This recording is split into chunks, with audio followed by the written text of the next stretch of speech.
Mary, take it away. Okay. Are you going to share your screen so I could read? Thank you. Yep, yep. Thank you. Yeah. Okay, the Open Space and Ecology Committee meeting is called to order this Wednesday, July 28th, 2021. Next slide. Okay, this meeting is compliant with the Governor's Executive Order N-08-21 issued on June 11th, 2021, allowing for deviation of teleconference rules required by the Brown Act. The purpose of this is to provide the safest environment for staff, committee members, and the public while allowing for public participation.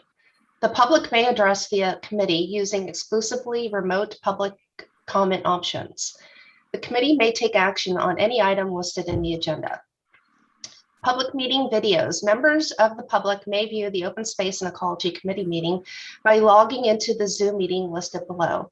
Open Space and Ecology Committee meetings can also be viewed live and or on demand via the city's YouTube channel, www.youtube.com/BrisbaneCA, or on Comcast channel 27. Archived videos can be replayed on the city's website. You can find that at http://brisbaneca.org/meetings. To address the committee, the Open Space and Ecology Committee meeting will be an exclusively virtual meeting. The OSEC agenda materials may be viewed online at www.brisbaneca.org at least 24 hours prior to a special meeting and at least 72 hours prior to a regular meeting. Remote public comments. Meeting participants are encouraged to submit public comments in writing in advance of the meeting.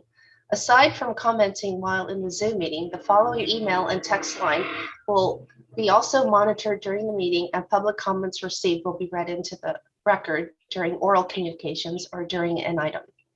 You may email Adrian Etherton, that's aetherton@brisbaneca.org, or text 415-203-8897.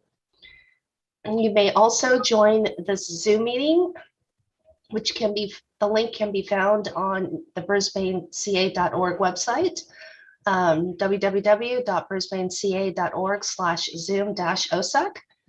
And the meeting ID is 976-4295-0160. The passcode is 544511.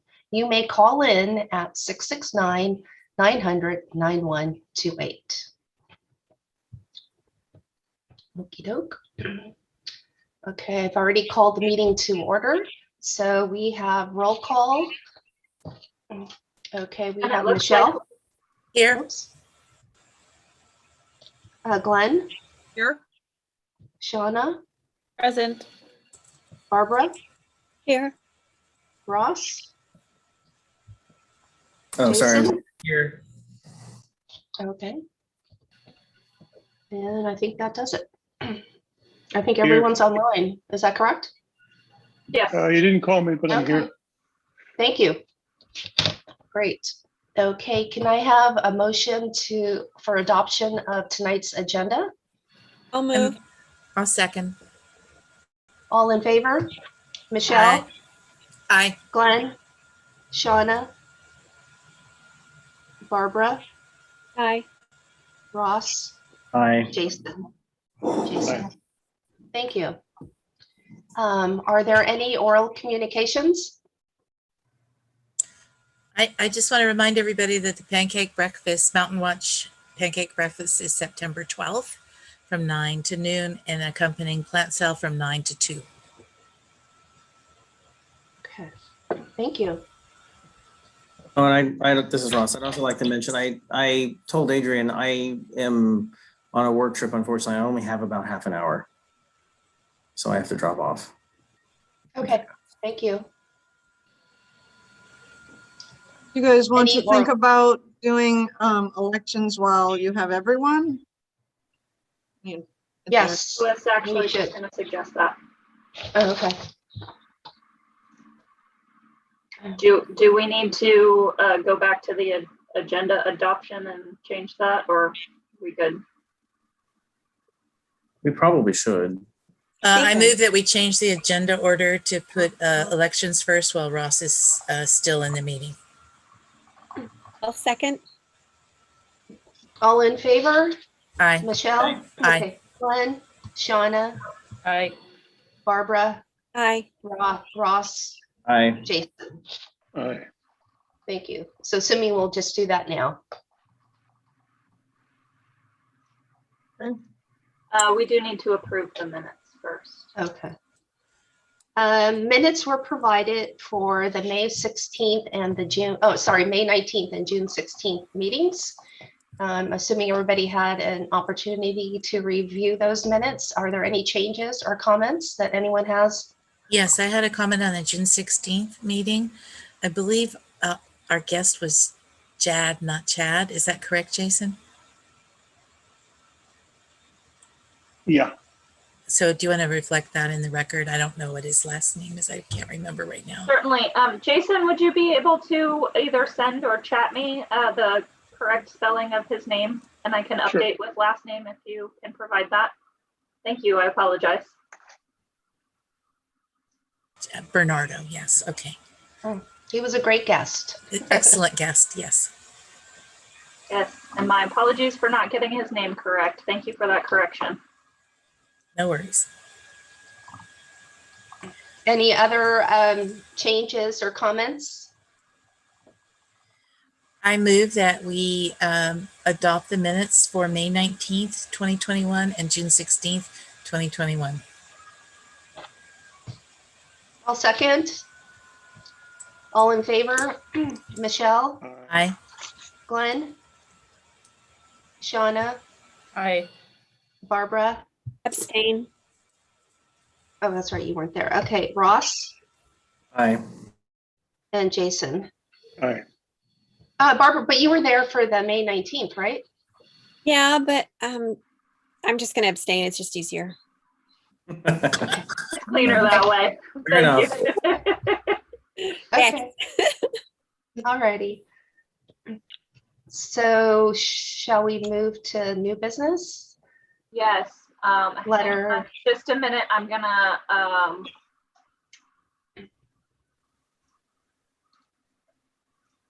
jump to the right slide and Oh, okay. have these not in the right order at the moment. Okay.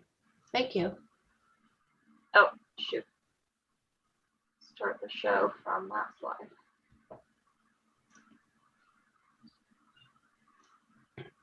There we go.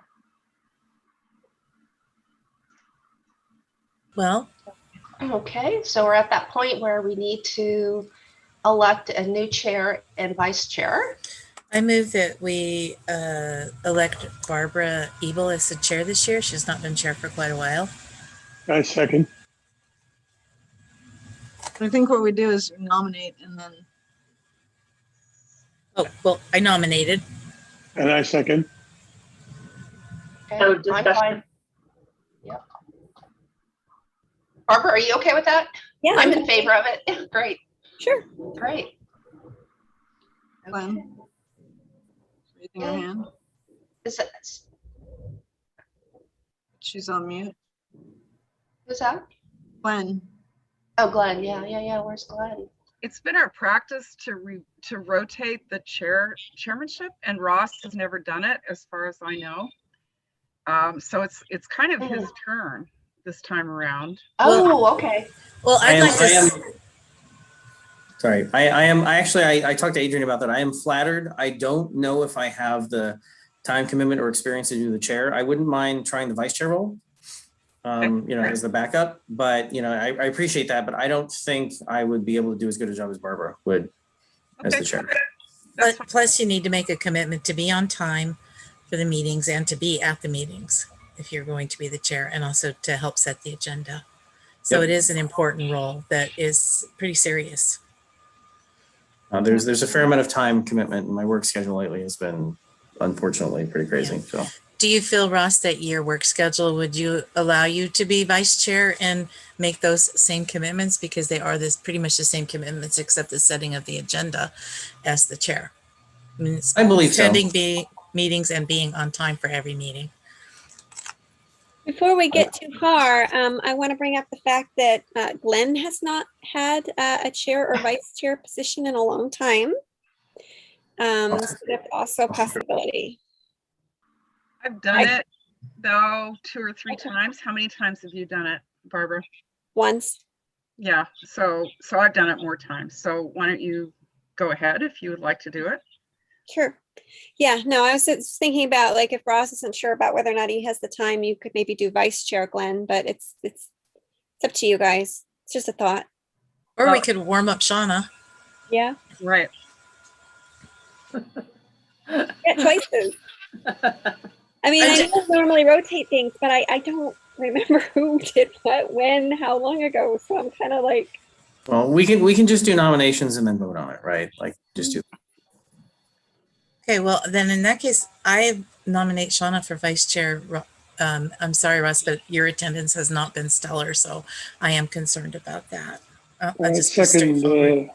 Second Shauna's nomination for vice chair. Oh, we normally have kind of a consensus. Can we do a vote like we did in the past? Adrian, can you throw a poll together? We could. You will have to give me a minute to prepare it, but I can do that. So we have if I could just jump in. So we had nominations for chair and vice chair. Was there a second for anyone else other than Shauna? I thought you shot. I seconded Shauna. Jason seconded Shauna. Are there any other seconds for any other candidates? Well, I don't know that you have to second when you're nominating. I don't. I think Okay. it's a good idea, but I'm not sure of the formality. I think we did that. I think we had a first and second for Barbara, and we had a first and second for Shauna. Shauna. And Ross, I don't know if we had a first and second for you. Do you know? I wasn't listening that carefully. I mean, I didn't catch. I suppose I could nominate myself, but I'm not necessarily inclined to do that. So I was just going by the vibe of the discussion that sounded like maybe with the bandwidth you had at work, Ross, that we had 2 kind of naturals in front of us here. yeah, I don't have a problem with it. Exactly. Yeah, I mean, there's plenty other opportunities. I'm happy to nominate you, Ross. No, it's fine, guys. My feelings are not going to be hurt. Like, believe me. I just know you've been very committed, and it's been hard for you to, make it on time and to all the meetings. So I don't want to put more pressure on you, Ross. You've got an important job and a toddler. So those are my There's also the toddler. considerations. So Yes. if Shauna has more time than I do, then I am perfectly happy to support that. That's fine. Just from staff's perspective, it tends to be people with more experience, and Ross has never done it. So we were thinking it made sense, but you have to feel like, yeah, I can make the commitment, and you've said you did, but if other people have doubts, then that's for you guys to decide. We don't vote. I just want to say that, Well, that's a new right. member. Well, we have 2 nominees, right? And no seconds so far in any others. So I think it's pretty clear.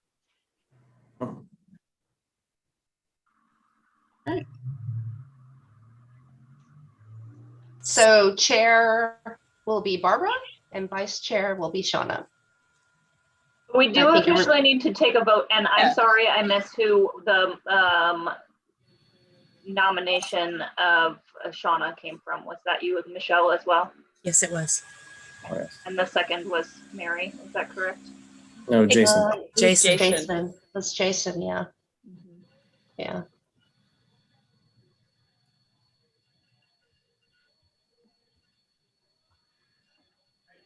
Mary, do you want to conduct the vote? I believe generally the chair completes the meeting and the new chair resumes the role in the subsequent meeting. Is that correct? Mhm. Okay. So Mary, you continue to conduct this meeting. We don't change right now. Oh, But okay. you did go ahead and officially make the roll call vote for those I'm done now. Okay. positions. So for the 2021 to 2022 OSEC chair and vice chair positions. Chair will go to Barbara Ebel and vice chair will go to Shauna Combs. And I'd like to make a motion for that election. And what else? Do I I'll hear? You second. just need to conduct the roll call vote. The motion and second Oh, have okay. already taken place. Yeah, all in favor, Michelle, Aye. Glenn, Aye. Shauna, Aye. Barbara, Aye.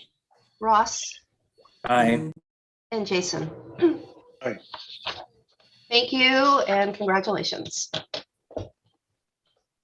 And I will pass the baton after this meeting. Okay, so let's go back to old business. I don't think, but if there was Are you any, seeing my screen still? yeah, Oh, okay. nice. Yeah, And you're seeing the slideshow. Yes. Okay, weird. I lost the box around it that generally indicates that it's being shared. So strange. Anyhow, so our next item is the discussion on the proposed outdoor lighting standards, and we didn't actually talk about who's giving this presentation. So Barbara, do you want me to take the lead and you just chime in? Does that sound good? Do you want to take the lead and let me know when to change slides? I didn't mentally prepare myself for this. I kind of ridiculously assumed that you were going to do it.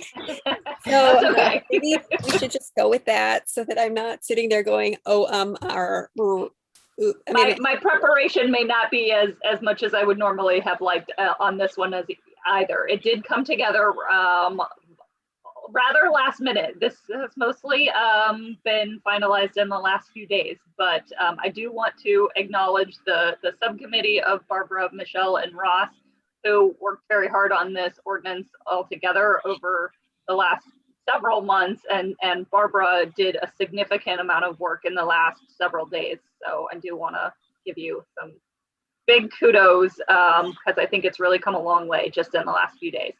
Yeah. I feel like the bones have been there for a long time, and I know personally I don't feel like there's been some changes, but I don't feel like we've made some, substantial changes. I think it's been, but polish is important, right? Barbara, so- you've done the lion's share of the work on this, along with Adrian, and I'm very appreciative of your contribution and knowledge in this area. You really spearheaded. I came along late in the process, so thank you. That's okay. Dark Skies, International Dark Skies did a lot of the work. So, all right, with that, let's jump in. And like I said, Barbara, interrupt me if there's anything that you want to add, because you are definitely more of the expert on the topic than I am. So what you see here is an outline of the sections of the ordinance. We're not going to go through every one in super detail, but we do go through most of them. The ones that you see bolded here now, I don't know how much that is coming through on your side, are the sections we're going to specifically talk about. The others are kind of some of the supporting pieces that are in most ordinances.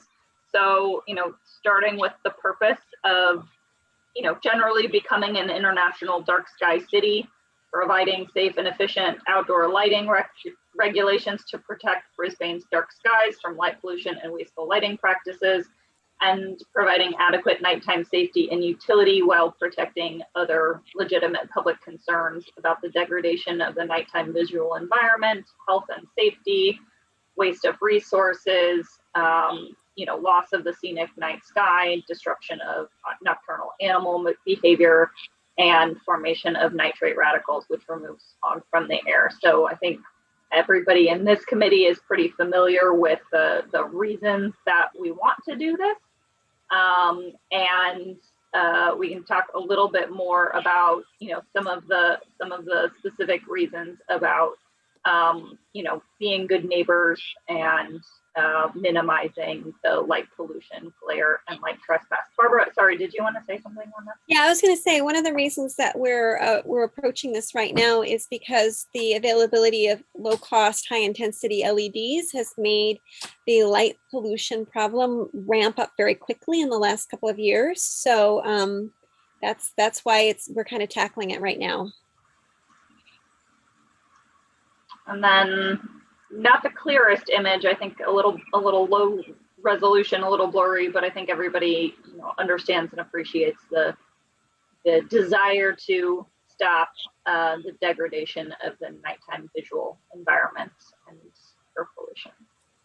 So as far as who will this ordinance apply to, any new outdoor lighting installed on existing buildings or parcels and all new development would be covered. In addition, properties which have additions or alterations that meet the city's existing definition in code of an alteration, which is 50, or addition or alteration, sorry, of 50 or more percent single or cumulative addition or alteration to their pre-existing floor area would be covered. And then anybody who has a single or cumulative modification or replacement of 25% or more of their outdoor lighting fixtures would also be covered. Any additions or alterations that fall below those thresholds would still have some requirements to submit an inventory and a site plan of all their new and modified outdoor lighting, meeting the shielding and the color temperature requirements, but they do have a little bit more flexibility in their total lighting output that's allowed, and we'll get into the details of what's allowed in a couple of minutes. And then as it applies to streetlights, the city engineer still retains that kind of ability to determine the standards and exempt if infeasible. The street lighting does count towards the site allowance for private properties. And then the decorative fixtures on Visitation and Northeast Ridge have been exempted until they're no longer maintainable. And if all of the fixtures in one of those areas are completely replaced, they would be expected to conform.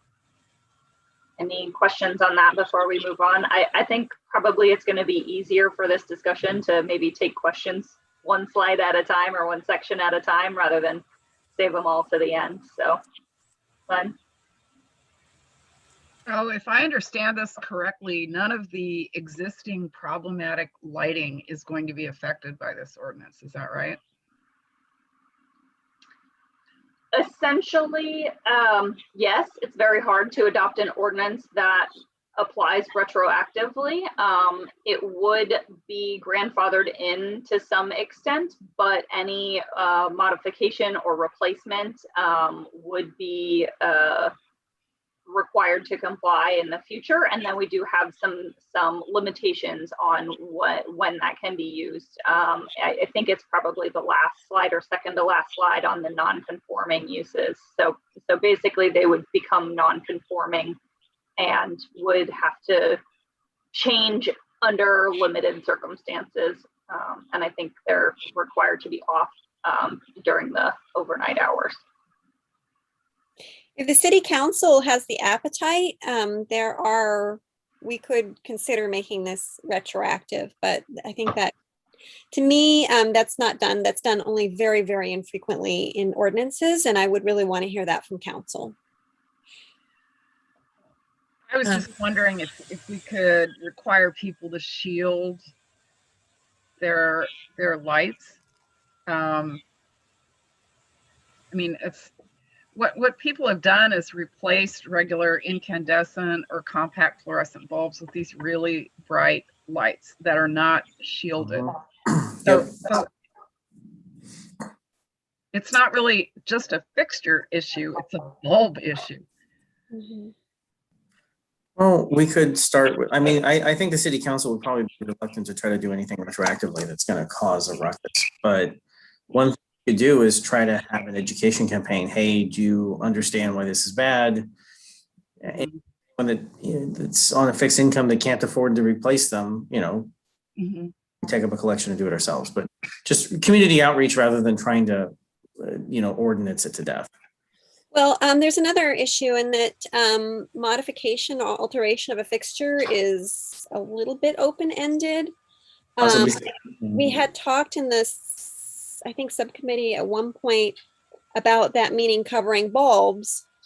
So if your bulb burns out, I know LEDs take forever to burn out, but if it does, then we could bring it under this ordinance, and then your new bulb would not be a monster bulb. You might have to put in a Yeah. You could state that the ordinance could also include, and I honestly don't remember if we talked about this. I don't think we talked about this for the residential area. Just replacing fixtures, yes. Just replacing bulbs and fixtures, I don't think we covered that. You could try to add something in there about if you're replacing a bulb, the color temperature should be X. And this number of lumens if it's an open fixture, if it's an older style open fixture. We did talk about the lumen output and the color temperature, but I don't think we talked about replacing bulbs in existing fixtures, did we? I'm pretty sure we did. I have that memory, but. Okay.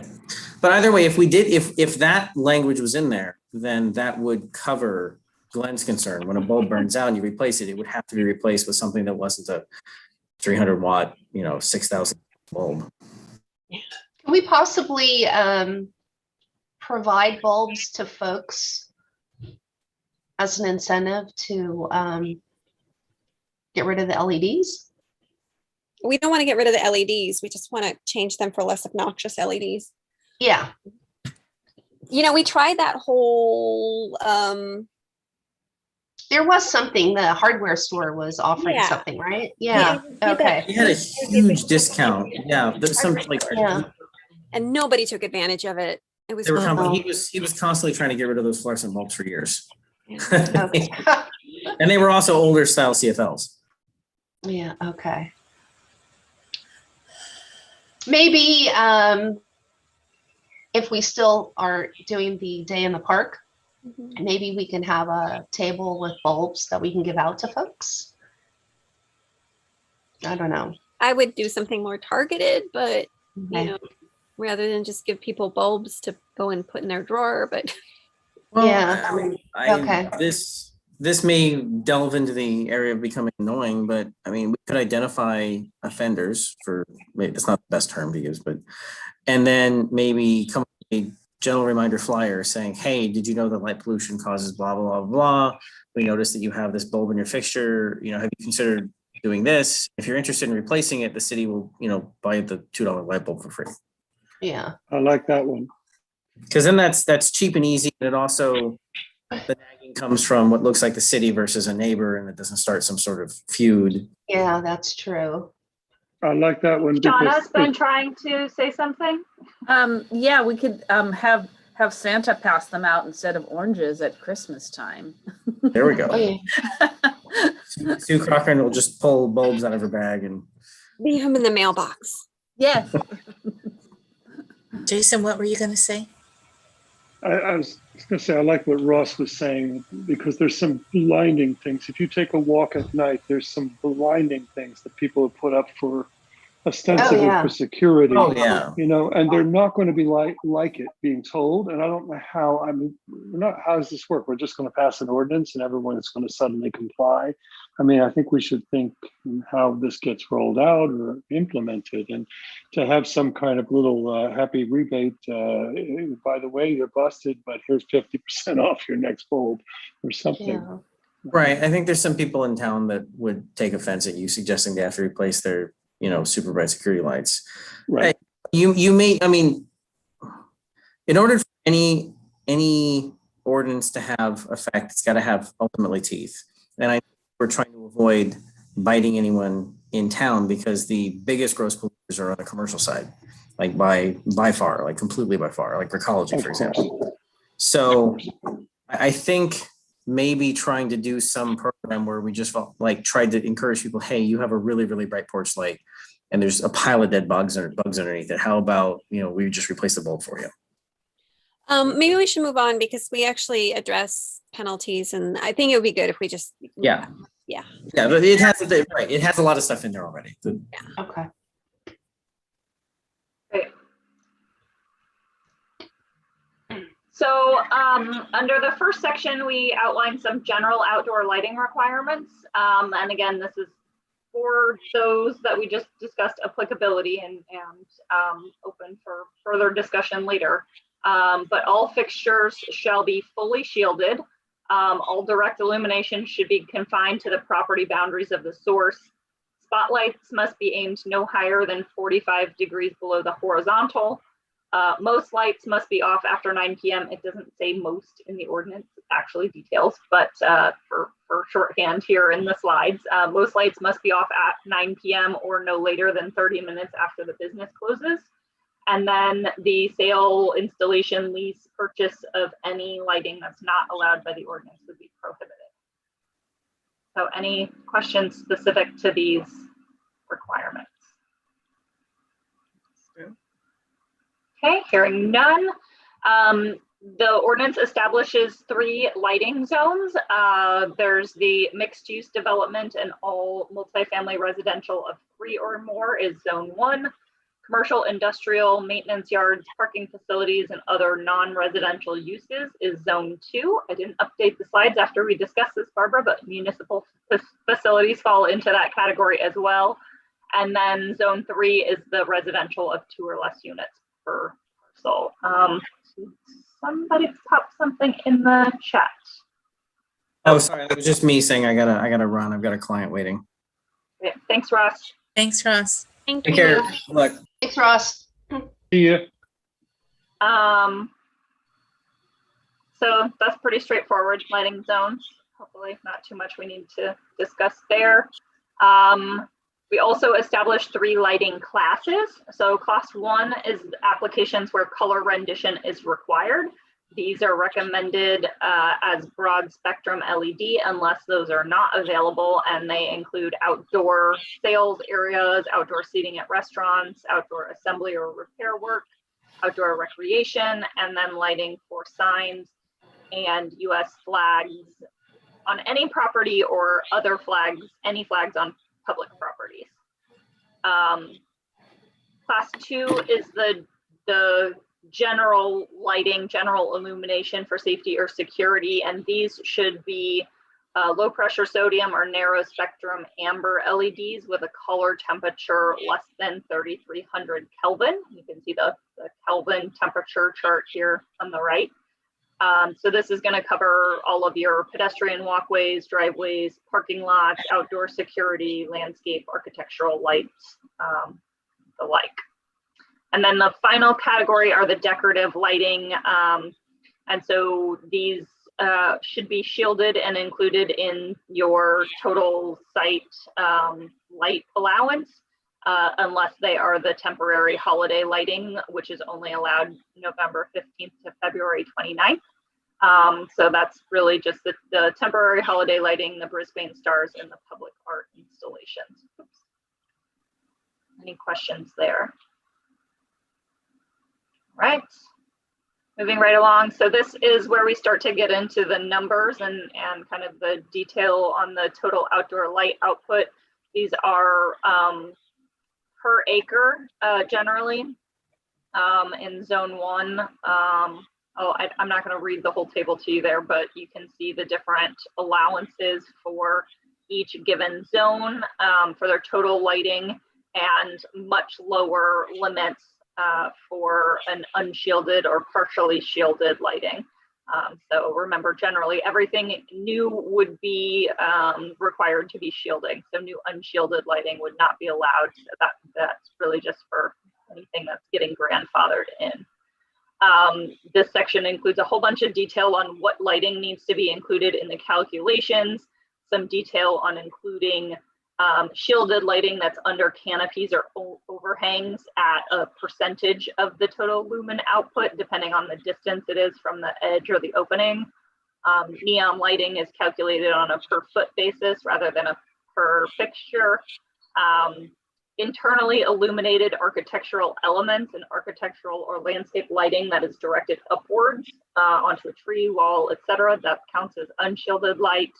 And then emergency lighting that only turns on during a power failure or some kind of security alarm is excluded from your total outdoor light output calculation. So any questions on that section? Yeah, does the outdoor alarm, does that include these really bright things that flash on, just motion detected? I would not think so. I don't think so, no. I would think that would be in that general, the general class 2 lighting. You know, this is really going to be like a security alarm is set off on a property kind of alarm.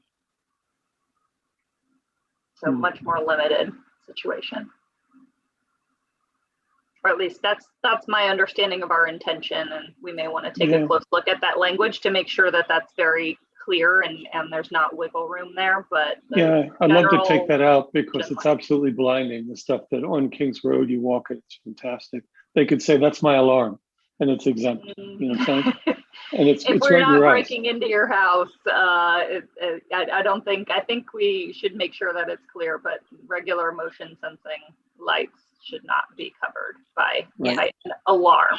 That's not what I would consider an alarm. Yeah. I mean, I think Adrian's right, and I think Jason's right too. I think we can afford to tighten up that language, but like a lighting that accompanies a fire alarm or something would be emergency lighting, but you're just everyday motion security light that gets set off by every third raccoon, then that would, Exactly what I'm talking about. That's what, just to not leave the wiggle room or ambiguity there, that people that think that it's facing right out at Kings in your eyes, that's cool, you know.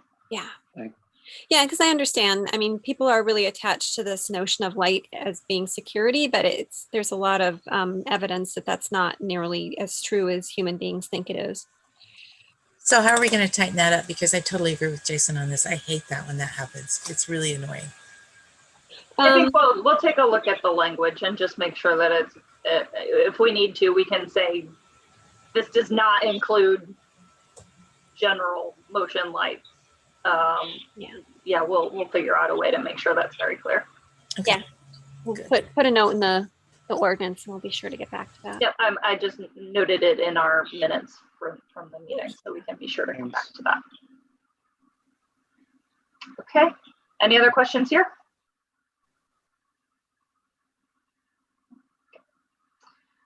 So I'm not sure how readable this is on everybody's screen, but this is just a snapshot of the lighting inventory template that Barbara put together. Very impressive spreadsheet with lots of nested if and formulas and really nifty work there that we are going to turn into a template for people to be able to perform this lighting inventory. I just say nerd alert.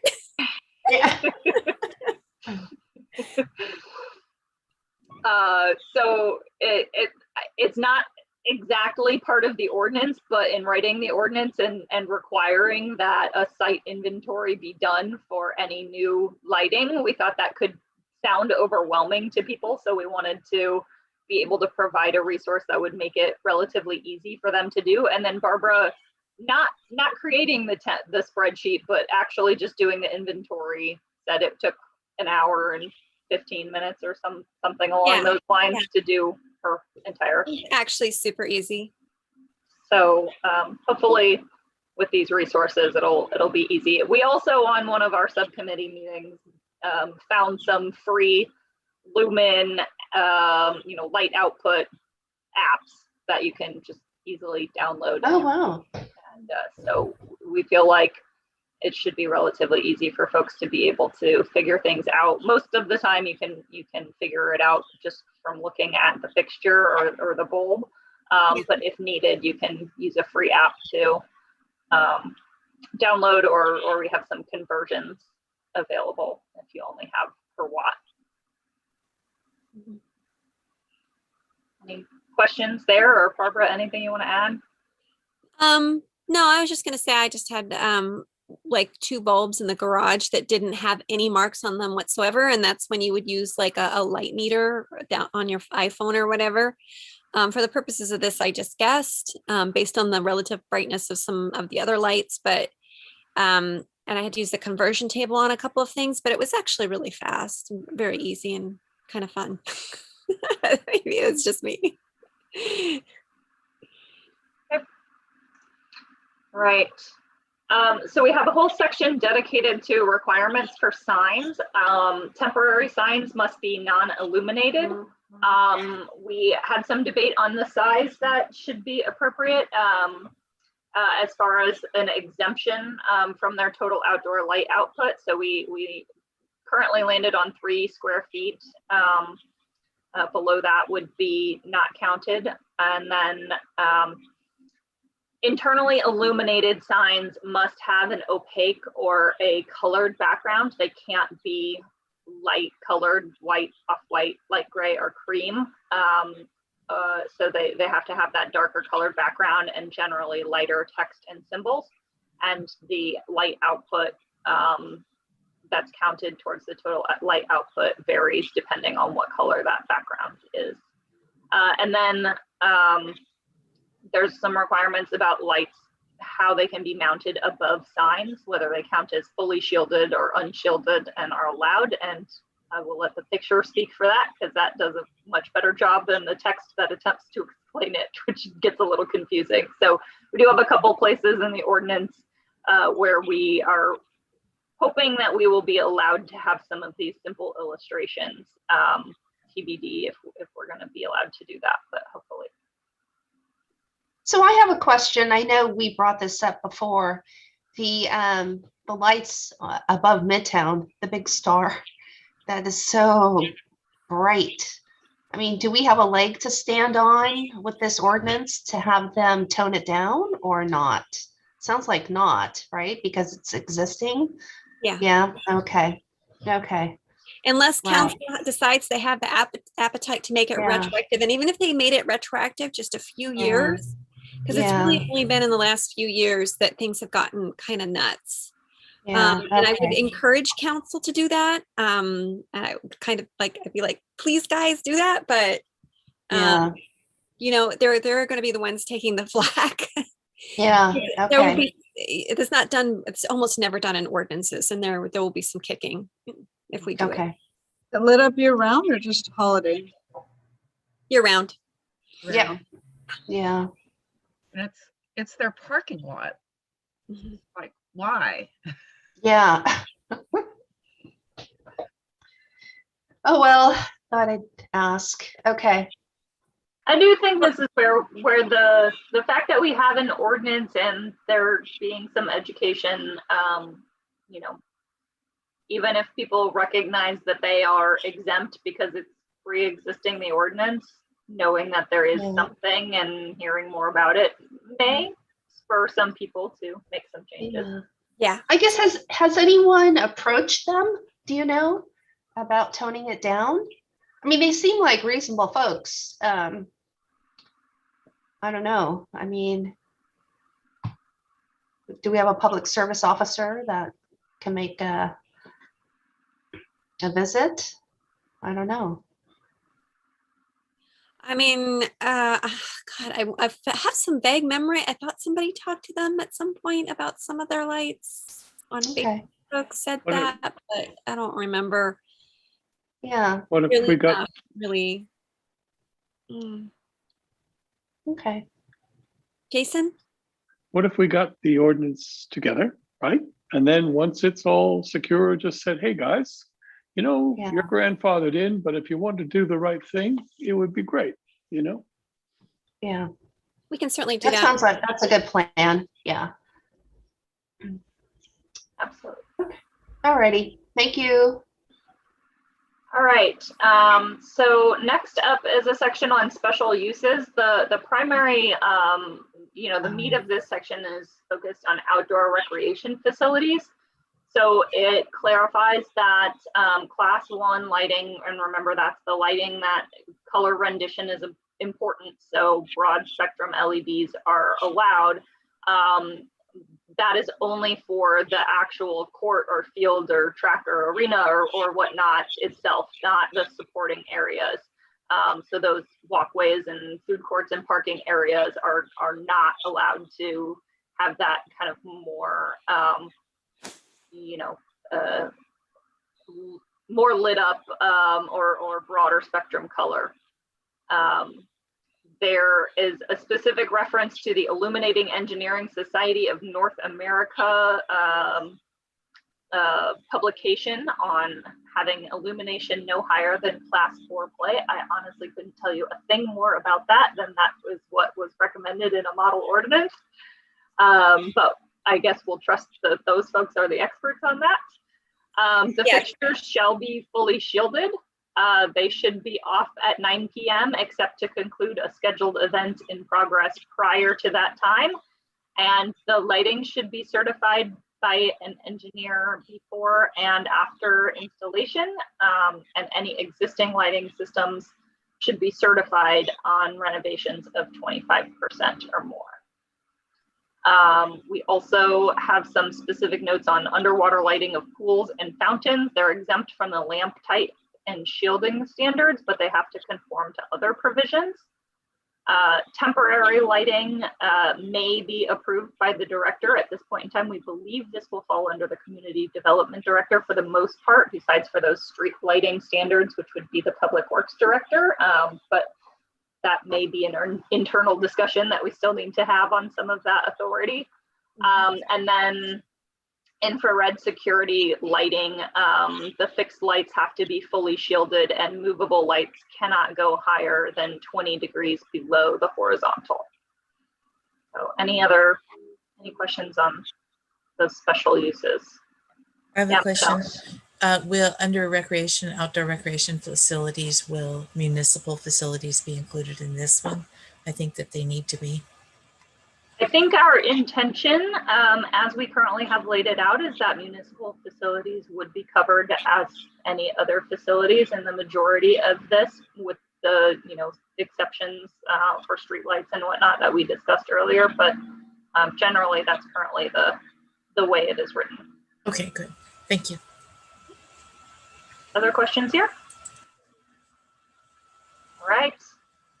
Prohibited outdoor lighting, outdoor flood lighting projected above the horizontal plane, any searchlights, floodlights, laser source lights, or other high intensity lights, except for when they are used in emergencies by appropriate personnel or for meteorological data gathering purposes.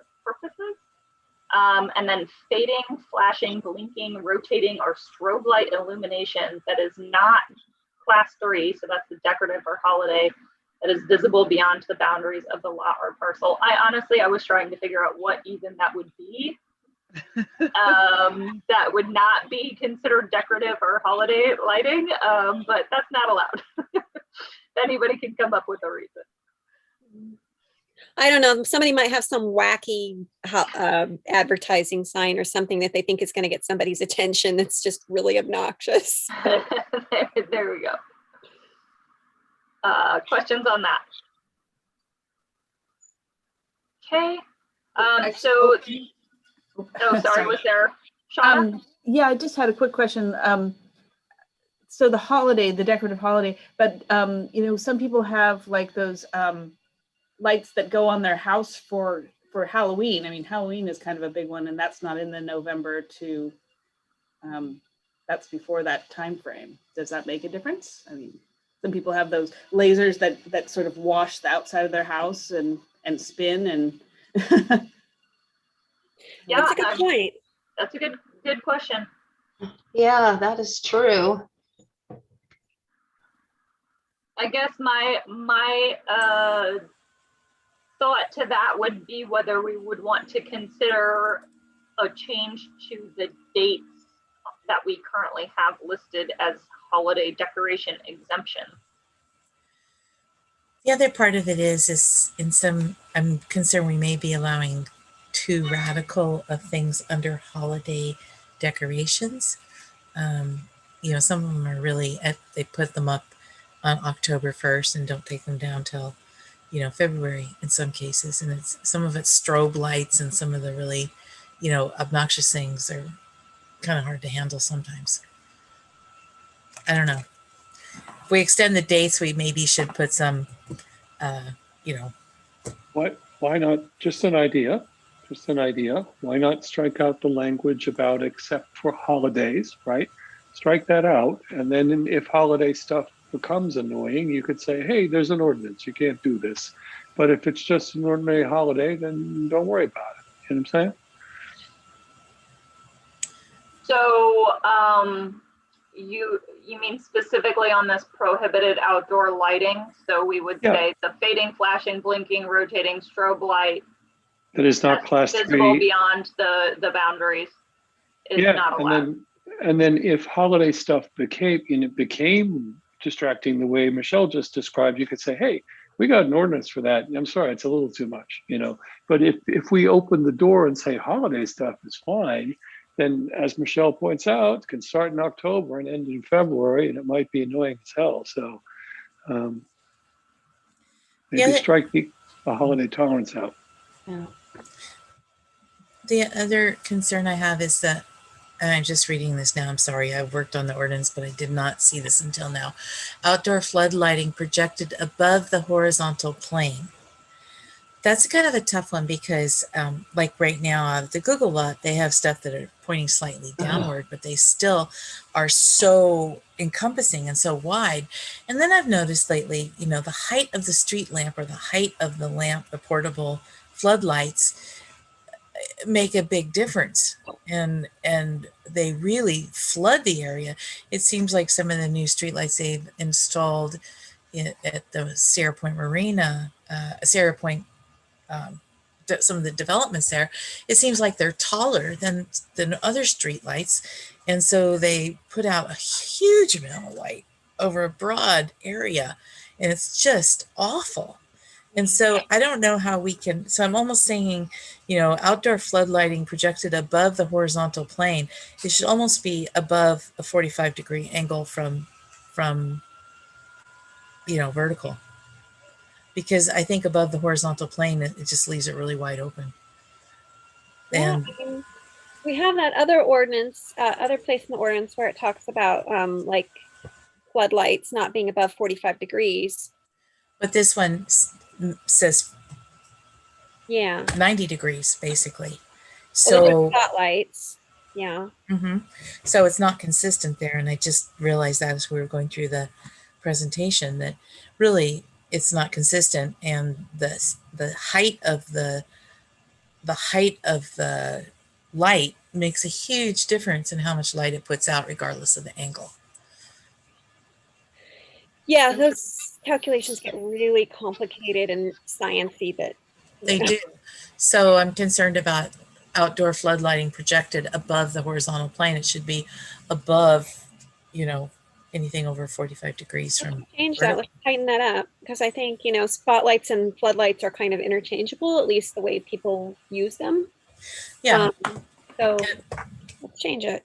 Yeah, and it says above the horizontal plane, but if it's streetlights high enough, that's just going to be blinding anyway.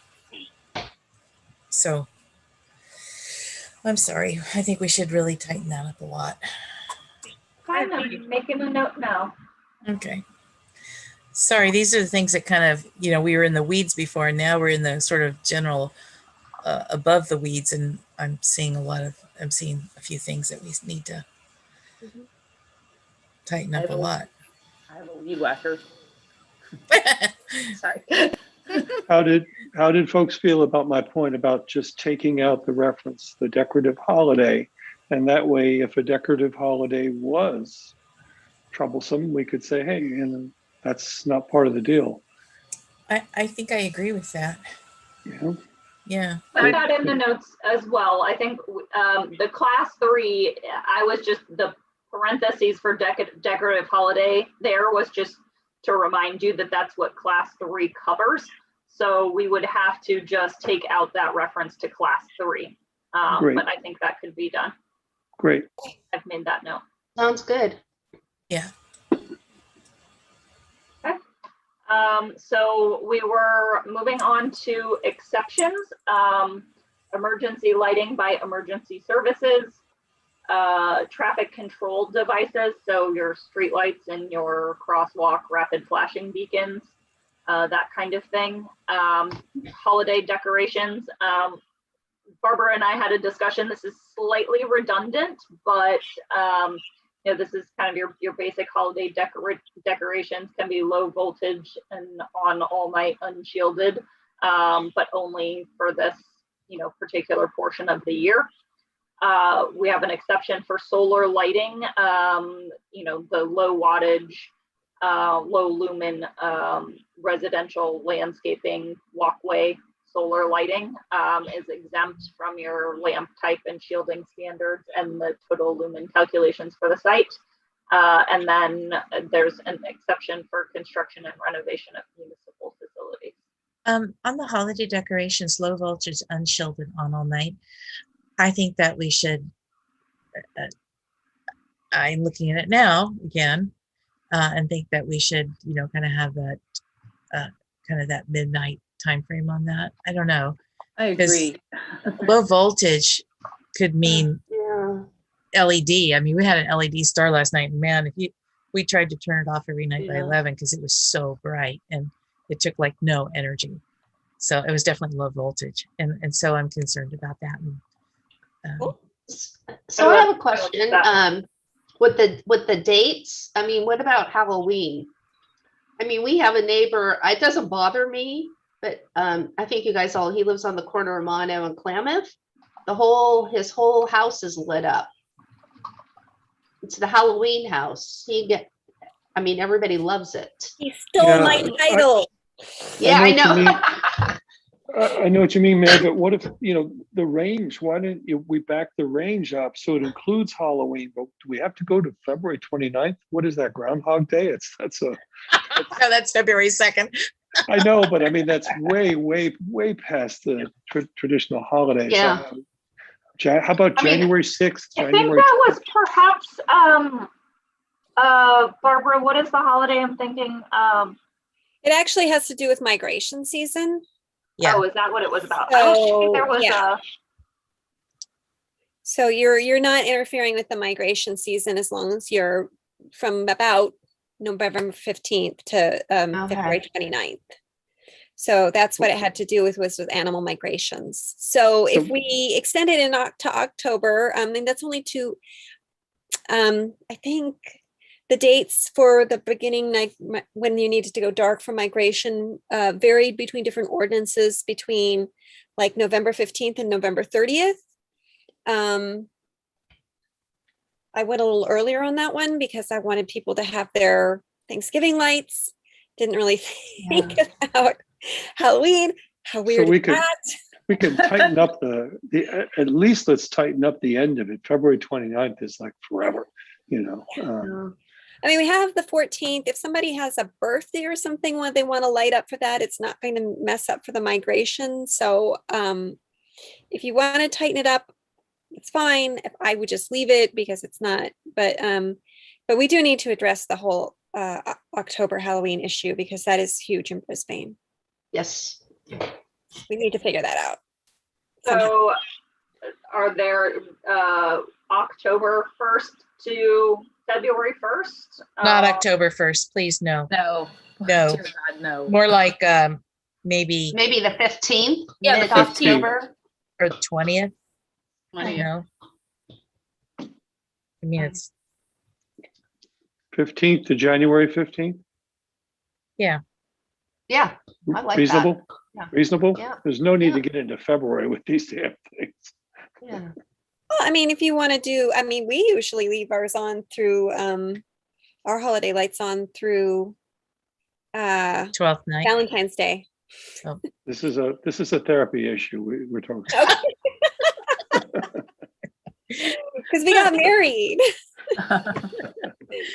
There's Kwanzaa. It's dark.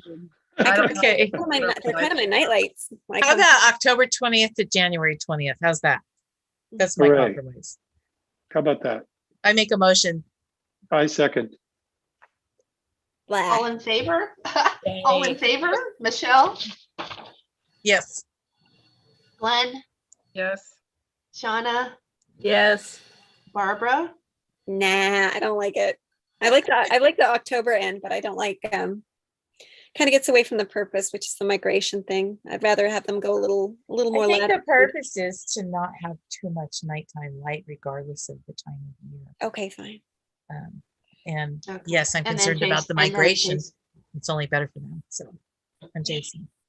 And Have you Jason. been beaten up into changing your vote, Barbara? Pistols at 30 paces. Ah, All right, Okay. fine. thank you. And who was the second on that motion from? Jason was. Jason. So I just want to say I do want to check with some of the less common holidays because my recollection was that there was something that was a little bit later than I was thinking, that we were trying to be inclusive of other. Yeah, I mean, you're right. Potential We're being a little Eurocentric here. I mean, So I would like to check that and hopefully have a little bit of flexibility to be inclusive of those faiths if they fall outside of the holiday a little bit later than that January 20th date, if we could. Yeah. St. one on Swithin's. Research on that St. point. Swithin's Day.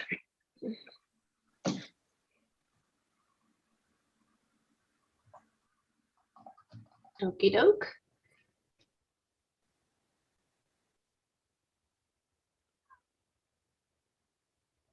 So the last, I think this is maybe the last slide, non-conforming outdoor lighting. So this is anything that's in place before this ordinance is adopted.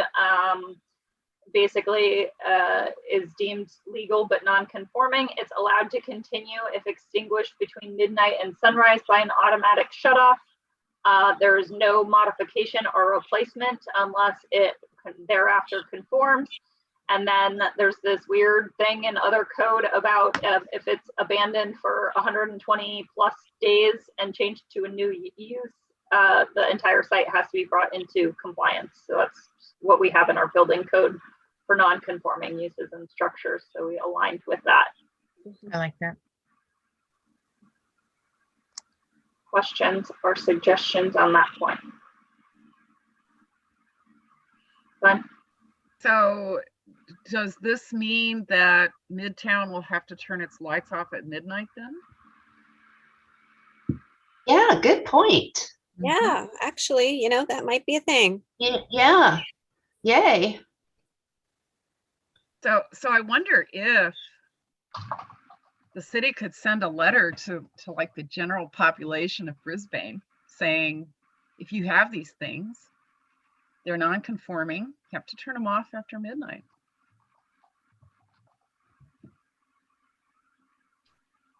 Because a Sarah, lot of them were, I would look to you on that if we would actually send notices to everyone. I mean, we send the Star newsletter to every address in town as far as I understand. So, putting something in there or through all of our other communications, I would think would be very likely.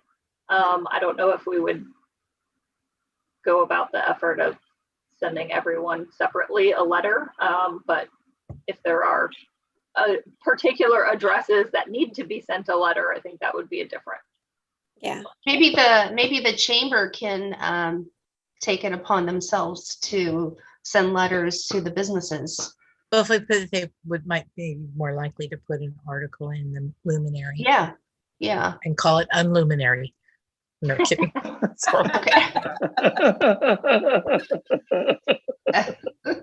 Just kidding. Sure, we can come up with some good puns there. And to Luminary. Yeah.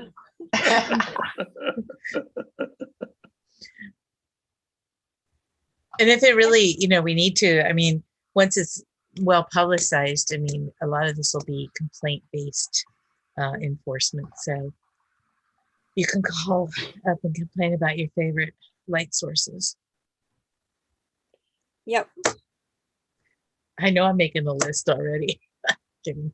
yeah, and people have been told that they have the option to shield their lights or if they don't want to do that, they have to turn them off at midnight. Yeah. Or put less bright bulbs in them, and that change the bulbs. Yeah, change the bulbs. exactly. That's the easiest thing. Yeah. And as I just want to say, we talked earlier about this being for, not retroactive, but there are a few things that we could incorporate in this ordinance that would be retroactive, and that's light escaping from your property. I think that should be retroactive because that's something that you can control with shielding and those kinds of things, because there are some really egregious offenders of that, you know. So I don't know. We should think about some of the things that could be enforceable and could be retroactive. I mean, Yeah, I mean, the state and the city does some ordinances that are retroactive. The speeding law, you know, can't speed anymore. Oh, well, maybe that's not retroactive, but you know what I mean. Some of the earthquake safety laws, some of the things like that, where you really have to, you know, comply. So I don't know if it's possible or not, but we should probably just have a little discussion about that. sure. I mean, we can make a list of things that we think, you know, maybe a list of like our few hot button items, things that would really make a difference in regards to existing lights, and try to, you know, work through that. Yeah, like your, you know, like your, what do you call it? Motion triggered lights and your security lights cannot extend beyond your property line. Mhm. And that way you're not blinding people in the street when they walk by, and you're not, you know, I mean, you really need to confine it to your property. Yeah. I think that's one of the number one complaints that people have. His light's shining in my window. Why? Why does he need to shine his light in my window? You know, Yeah. that kind of thing. Or why does he need to blind me when I walk by with my dog, or when I'm just walking by? If you come on my property, yeah, then it should blind me. But not if you're just walking by. Agreed, but I think that's a separate conversation because it's going to get pretty in depth. Okay. I don't know. That seems like a pretty good rule of thumb to me, that, you know, that your light should not extend beyond your property line. Yeah. Sounds good to me. Yeah. But it get kind of, how do you figure that? I mean, if somebody's on a really steep slope, Mhm. then, you know, if their house is on, if that light's coming down, let's say it's partially shielded and that light's coming down at like a 45-degree angle, just for simplicity's sake, and they're on a really steep slope, and that light's going to get to travel down pretty far. Then they need to tuck in their light Change more. the light bulb. Yeah. It's You know? too bright. Yeah, Agreed. I mean, if you live on a steep slope, you shouldn't be illuminating your neighbor's yard. I live on a somewhat not that steep slope, but it's 4 stories from the street to the bottom of our property. And the people who live on Solano Street have installed these lights that light up their entire backyard and my bedroom at night. Oh, whoa. Yeah. And I'm not happy about it. And they're like 6 stories below me, and their lights shine up to illuminate their trees, my trees, and my bedroom. So that shouldn't be allowed. So their Yeah. light should really be pointed down to their property line and not extend beyond it. That Yeah. shouldn't be that hard to, you know, enforce or at least to describe. Right. And Keep- in that keep- case, it would be complaint based, because I'm sure the police aren't going to drive around the backyard until I call and say, could you please tilt your lights down? I could sit in your bedroom and call it in, Michelle. Thanks, Jason. But you'd have to move the cats out of the way, and I don't think they're going anywhere. But I mean, really, that's the crux of the matter. Yeah. When your light infringes on someone else's darkness, is not right. Yeah. No, I agree. I don't know Okay, how- should we go on to the next subject? It's Yeah. 7:30, Thanks. almost 7:40. And Adrian, really nice presentation. Yes. Thank you. Excellent. Marvelous. So we have covered this already, and Yeah. the next item on our agenda is consider forming a Crocker Trail Frog Habitat Subcommittee. So I am not sure who wants to take this. Mary does. Yeah. So, Oh, Karen wants to. Look, she raised her yeah. hand. Karen wants So I'm to. wondering if you want me to say anything first, because, Mhm. sorry, I turned my light off because it's an ohm hour, so I feel like I shouldn't be using electricity, but we a couple of you did meet with myself and the city manager and the public works director last week to look at an area that formerly was maintained by Mountain Watch staff and board members, volunteers, and since has been modified by the adjacent property owner. And you guys had an interest in trying to recreate a friendly frog habitat instead of an area that gets weed whacked in response to fire code requests to, cut down things that are fire hazards. So what we talked about with the city manager was trying to bite off a reasonable piece of that and propose that to the property owner and get their buy-in to have it be a volunteer effort. So at this point, Michelle and Mary are kind of putting together just a real mini proposal, a description of what they want to do. And I said, if they draw on an aerial photo, we can make a nice map out of that. And then we're going to meet with the property owner. So from then, the next steps would be how to do volunteer projects to try to maintain that area. So I guess now that's what I wanted to say, and you two ought to talk about, do you want to form a subcommittee? Because the city manager said this seemed like something that OSEC could help to make a reality. So may I speak for, actually, I will speak first if that's okay, Mary? Oh yeah, please. Okay. So historically, this is a V ditch that runs along 100 Cypress Street that had a huge coarse frog population. And there's also a little bit of some willows there and other things like that. And many, many years ago, my sister took her grandson down there to look at the frogs, because the frogs, we have one of the largest coarse frog populations remaining in the Bay Area. And she went there and landscapers were weed whacking it and she started screaming and made them stop and, stood in front of them and called them, and the police came and the city manager came, and she called me, and I just happened to be working home at that day. And she says, come down, I'm going to get arrested, bring the press. God, and called Mountain Watch, and Ken McIntyre showed up, and basically we stopped the weed whacking after like half of the ditch had dead frogs all over the place.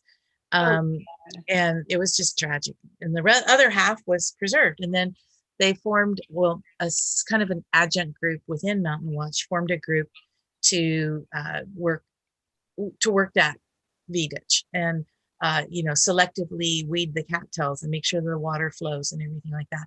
The building owner had a problem with it because it's a wet building. Unfortunately, it was built on a marsh before Brisbane was a city. And so that building is always going to have a dampness to it. But he thought it was being caused by the V ditch, which it wasn't, in my opinion. I'm not an expert. And so there was a little, tussle. But as long as the marsh kept flowing and everybody was happy for a while, but then they decided they still didn't like it because we had a really heavy wet year. And of course their building was damp, but it wasn't from the V ditch. It was actually from coming up from the ground and through the concrete. But so then they said they wanted to build a bigger ledge so they could maintain the side of their building. And they owned half the ditch, and I believe the city owns the other half of the ditch. And so Mountain Watch got asked to cease and desist working in that area while they did this construction. That was through 2015, 2016. And I remember that. Pardon? I remember that. Yeah. They also extended the ditch up a little ways next to their parking lot and cemented that part that had been just dirt. And Mountain Watch moved sort of their activities and sort of did a native plant garden and kind of worked the habitat and did some clearing in the little bushy area just to the west of the V ditch along the parking lot. And then Mountain Watch just didn't have enough resources to maintain that level of attention, because we had a specific $5,000 grant that was just for maintenance of the frog habitat. And when that ran out, we did not have the funds or the personnel to continue at the level that we had been at. And so it started to fall a little bit by the wayside. Plus, it took over 2 years for the building owners to complete their construction. And their maintenance ledge is all it's done is really enable people to tag their building better, you know, which is really too bad. But this year, Mary's been walking the trail, and she was on the Crocker Trail, also known as Guadalupe Creek or Guadalupe Valley Trail Committee, and really was paying a lot of attention to the frogs and recording them every day, and you know, listening to their frog song. And they really had made quite a good comeback during the winter this year, because they hadn't weed whacked the ditch for quite a while. And then she came one day and they had weed whacked the ditch. And the problem with weed whacking the ditch is that you just take it all down and then they just leave it there in the ditch and it rots, and then the ditch fills up with debris, it pollutes the water.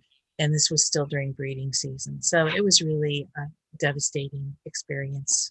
And there was still a lot of tadpoles there, which was sad to see the area getting weed whacked. But I think someone was just, you know, well, as Karen said, they got the landscapers were just weed whacking. Yeah, the landlord got a weed abatement letter and sent out the weed whackers, and they just indiscriminately weed whacked the entire ditch, and left a, you know, bunch of mess. And so I think that the forest frog population is very important, not just for the environment, but also for educational purposes. And people just, the kids love the frogs, and it's important. And this is part of the Crocker Trail, and it's a well-loved area. And so ideally, what Mary and I had discussed ideally was forming a citizens group to shepherd the area, much like the community garden has their group that shepherds the community garden. But to get started, we really need some city help, and the city seems to be willing to step up at a certain level to be able to help get this going. And the most logical place for that to be is under open space and ecology committee. And so the basic ask is I would love, and I'm sure Mary would love, the committee's support to sort of take this on as one of our ongoing projects for a while, until we can get it to a point where hopefully it would be sustainable on a long-term basis by a community group of volunteers. Mountain Watch does not have the bandwidth to do it. They have the whole entire mountain they're, you know, concerned and worried about. And this is a little bit, just a bit outside of their main mission statement. They'd be willing to, you know, help lead certain habitat activities on a periodic basis, you know, but cannot commit to being the steward of this area. So, and the other thing about maintaining this waterway and eventually daylighting some of our other creeks in Guadalupe Valley is that as climate change continues, global warming is taking its toll on our water resources.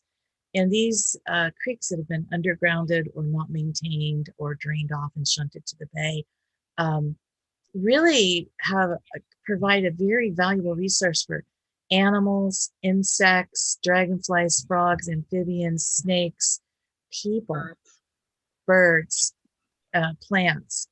And so whatever we can do as a society and as a city to foster that, I think is really important. I mean, I would dream, if I could dream, I would dream of daylighting many more creeks than just what's in Crocker Industrial Park. We kind of overreacted to the wet decade we had in the 80s and shunted a lot of stuff underground. And you see that in our dry canyons now. We saw it when we took our walk up Firth Canyon. We see it in Costaños Canyon, Sierra Point Canyon, where the water's been shunted underground and sent directly to the bay. And that doesn't help the landscape, it doesn't help the animals, and it doesn't help the plants, and it's not going to help us in the future. So this is one tiny step in kind of a big plan, and I'm hoping that we all take this step together. Yeah, I'm hoping so as well. And what I'd like to propose, Michelle and I are going to pull together a proposal presentation for, I guess, for Randy, right? On how we would how we would manage this frog habitat as far as maintenance is concerned. He really stressed, I think it was Clay that stressed the importance of sustainability. It can't be, crazy expensive because there's no money.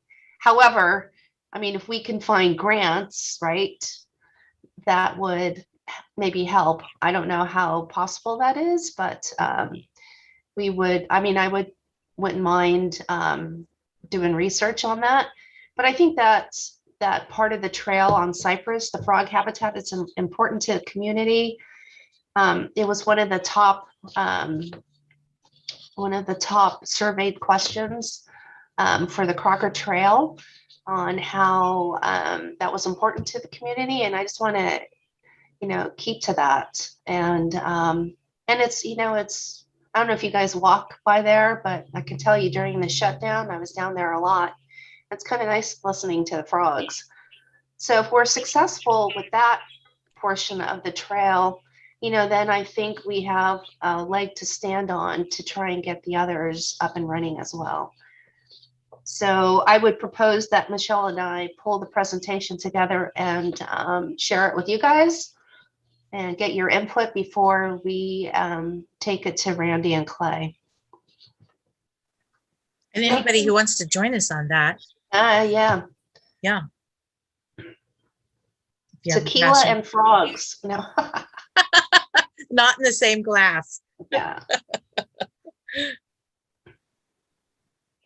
No, I mean, I'm totally down with forming this subcommittee, and I nominate Michelle and Mary. I saw Glenn raising her hand. Okay. I was just going to ask, what do you see the subcommittee doing exactly? I think organizing, volunteer days, maybe 2 or 3 volunteer days a year, because the frogs, they start mating, I think, in November, and it goes through like the beginning of summer. So you really can't disturb their areas, but you can do, light maintenance. I would see the heavy maintenance after the fact. But I'm not an expert. I think we would have to consult with a couple of prior folks. I think you were mentioning like Paul And Jim McKissick. Yeah. Mm-hmm. Yeah. And a few other folks that may want to provide some input on how to manage that. But if we could just form, 2 or 3 volunteer days a year. And get some city support on, maybe a smaller group doing regular volunteer work. Yeah. It would be really good. I mean, the group that managed it before was really only about 6 dedicated volunteers that pretty much came weekly and worked that whole canal, which was amazing. And then periodically they'd have a heavier work day to do some serious maintenance, like trimming trees and stuff like that. So it's the initial work is going to be the hard part. So part of it also, Glenn, would be the expertise and sort of the laying out the plan. I was just going to say that one way to get buy-in might be to see if some biology teacher at Lippman would be interested in using this for a study project for students. I don't know how it fits with the curriculum, but that might be a way to Mm-hmm. That's a good idea. Build up, a volunteer base and have people keep an eye on it. Because that's going to be the problem. I mean, is I know. Kind of the ongoing attention and interest. And I think consistency will be key, whether it requires 2 or 3, volunteer days or maybe more. We won't know until we start getting into it. But that is certainly a good idea. Maybe I'll ping the director up at Lippman. I have his contact number and see if there's any room for that. Yeah, it's really going to take a couple of or at least one really dedicated leader who's very passionate about this to keep it rolling forward. Maybe a group of leaders that keep it rolling forward. And I want so much to help get it off the ground, and get people interested and passionate about it. But it's a lot. I mean, everything that you take on. Shauna? I just had a couple of questions. Is this the area that is going down before you get into the tunnel? Mm-hmm. Yes. Okay. Yes. Okay. Yeah. I thought that's where we were talking about. And one of the things I noticed down there is, of course, you've got all the kids adults that are spray painting down there, but it's really junky. There's a lot of trash down there, and there's a complete lack of garbage cans for people to put their dog poop bags or even just, whatever they're carrying around, and just having some way to somewhat mitigate the trash in that area, because I know everybody's using those paths a lot more. Yeah. We have in the last year, and we walk through that tunnel all the time. There actually is a garbage can right where Yeah, it's about it's halfway. right. Yeah, it's by Trove. So as you make that right turn to get back onto the trail, it's Trove. I've complained about that a few times. Everything, all those cans were just absolutely full of residential they're full. garbage. Yeah. Um, I use your go request, take a picture, I think send it in. It works. yeah, one of the challenges too is empty spray paint cans are kind of considered toxic waste, and I don't believe the city picks those up. I'm not sure. I was told that once a long time ago. I don't know if it's still true. So that's the scoop on the request for a subcommittee for frog habitats. And so Michelle and I will be pulling our research together and putting a presentation for Clay and for Randy, and then we'll take it from there. We'll present it to you guys first, get input, and then take it from there and see where it takes us. But we definitely will get something going. Yeah. Okay, I think that's out for that subject. Yep. Okay, next is staff updates. Did we need an official motion to form that committee? Did we have one? I so move. I think we do. And her, yeah. Okay. Well, I second. All in favor? Okay. Michelle? Aye. Glenn? Aye. Shauna? Aye. Barbara? Aye. Ross is gone. Jason? Aye. All right. Okay. The Frog Habitat Subcommittee will now be on our list of to-dos. So thank you. Was there anyone interested in being a third member on that subcommittee? Don't Shauna? Yeah. Good. All right. Okay.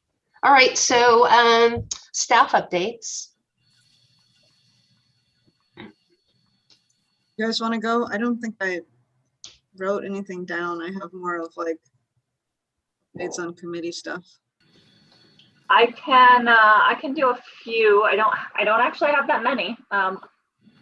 But I got everything important. Last week, 2 weeks ago, the City Council on July 15th passed the climate emergency declaration unanimously. Yay. Can I say something? I stayed on that meeting. I was very late. It was like 10:30, 11 when you came on. So I do want to give you big kudos. You did a great job. And I think everybody that was involved with that, I think Glenn and Barbara and Adrian, you guys all deserve a cocktail or two. That was great. And it was a late evening. It was a late evening. I had hoped to celebrate with a cocktail afterwards and decided but it was too late. Go to bed and do it the next day. Yeah. But I would also recognize Ross was on that subcommittee. Oh, yes, he was. And Yes. Nyla and Karen also. Okay. Thank you. Contributed. So just big kudos. So thank you. And I guess kudos also to San Francisco and the county, whose ordinances or resolutions we did some copying of. Some of it, yeah. So next item on my list was to note that with the disposable foodware ordinance adoption, we had discussed the plan to have volunteer ambassadors go to the restaurants to help encourage them to skip the stuff is the name of a nationwide campaign to voluntarily only provide those accessories, all the utensils and whatnot on when they are requested or offer them and acceptance of an offer. We are trying to recruit some volunteers to help us do that outreach, but I only have one person so far. I've asked for people to submit names by the end of the month. So basically the next 2 days, I'm hoping maybe there are some folks on this committee who might have an interest in helping to divvy up our local restaurant list and contact them. Essentially we're going to have a little training with the county staff who's leading this county effort, and have community members be the ones being the messengers to the restaurants to encourage them to save some money by not giving out unnecessary plastic forks and whatnot. So anybody, Barbara, I saw you raised your hand. Are you volunteering?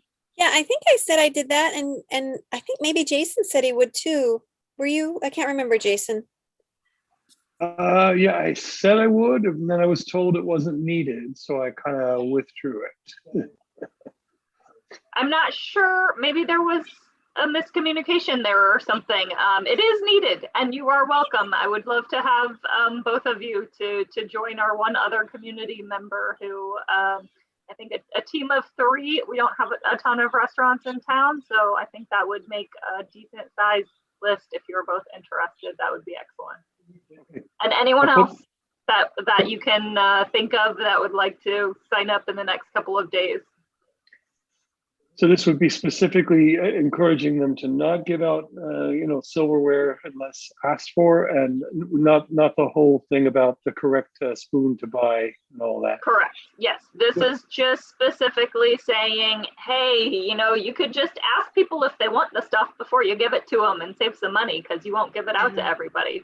A lot of people are taking their takeout home and don't need any more plastic spoons. Sure. Yeah, I know Julie's, if you order online, they have a little box you check. I don't need utensils. So that's awesome. That's exactly what we want to see. Yeah, because I have a drawer full of ketchup packets. Don't we all? Could use a few. I think sufficient. I'll bring some by for you, Barb. Got a lot of them. Oh, you want some little shaky hot peppers too? Sure. Great.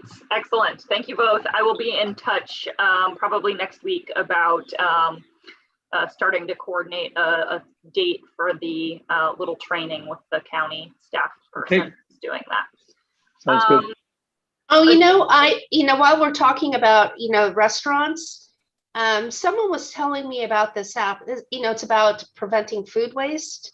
I don't know if you guys are familiar with, no, I can't, sorry. Let me find it. It's an app where restaurants will sell their extra food at the end of the day for like dirt cheap. And you have restaurants sign up for this app, and then you would just go and look to see what they have. And then you order it for like $5. But anyway, I was just thinking about that. I'll email you. I just can't find the name of it real quick.